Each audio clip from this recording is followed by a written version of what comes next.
Mi dulce niño, Valerion. Hola, Valerion. Le voy a dar un jamoncillo a mi perrito Valerion porque él lo merece todo. Es un cachorrito que merece todo mi amor y todos los jamoncillos del mundo. A él le gustan mucho los jamoncillos.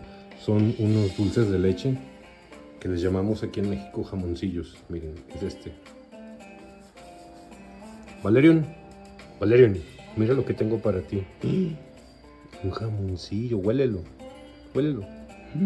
Un jamoncillo, te lo quieres comer. Pero está el mosquitero. Ahí te lo llevo. Ven, toma, toma. Vente.